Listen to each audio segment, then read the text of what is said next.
Over, do you? No. She's at home here, and I tell you, you blessed us tonight. And the song you wrote, oh my goodness, it was awesome. How did that song come?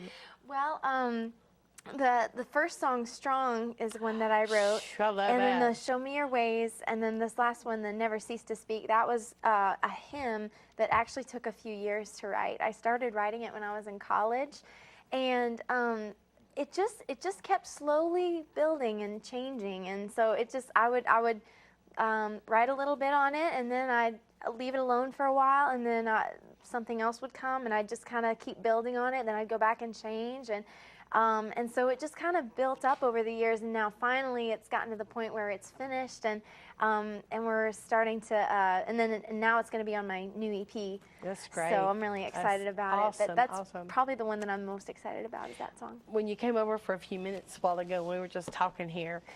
I said, how long? It's been a long time. I know we met at a Starbucks. That's right. Met for the first time, and you said it was 5 years ago. I think it was at least 5 years ago, yeah. You know, that we met, and she from where? I had moved from Columbia, South Carolina, up to Asheville to start working at Biltmore Baptist Church, where I have been for the past 5 years. Awesome. Although the Lord, I recently made a life change there. I'm actually no longer working at Biltmore, but I'm back in Columbia in my hometown. But now I'm working on my own music, and I'm just writing and singing and kind of doing some creative things. I'm really excited about that. Well, I think you're like the rest of us. It's just like we pastored the dwelling place for 12 years, and that time ended, that season changed, and now we're evangelizing and doing what God's asked us to do. And now your season's changed. Yes, yeah. And you're fixing to do something real exciting. Yeah, I'm excited about this. You're going to, where are you going? We're going to Costa Rica. Costa Rica. Crossfire, by a team of about 12 to 15 of us. And you're going to do the music and going to share some testimony? Is this her first time going? First time to Costa Rica. So I'm Is this excited. the first time with Crossfire? First time with Crossfire, yes. I've never been. Everyone's telling me it's going to be awesome. And everyone's also telling me that we're going to be busy. Yeah, we don't go to... What an opportunity you're going to have. You get I'm to go and excited. sing in the schools.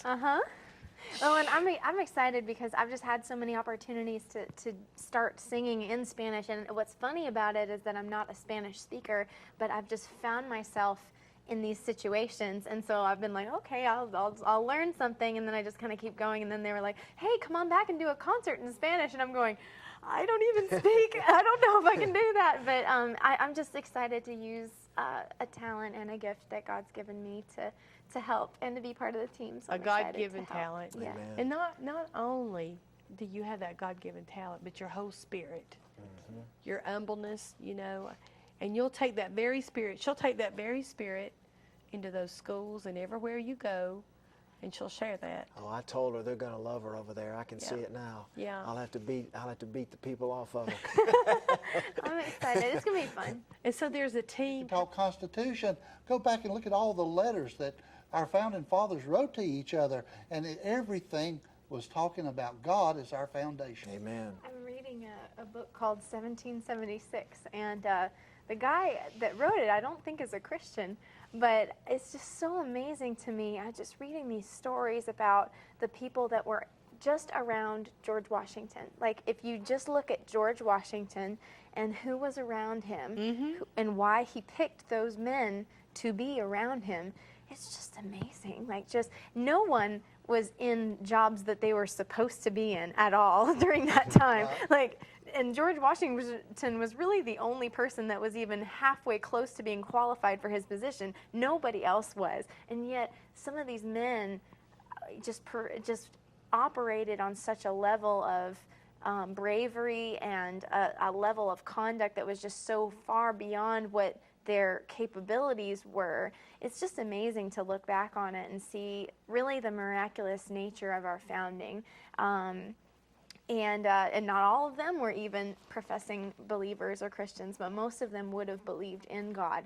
And it's just amazing to look at that. But I'm reading a book right now, and it's talking about that very thing. George Washington believed in prayer. I've studied, you know, and we've talked about it many times. Yes. While Rachel's getting ready to go over and do another song,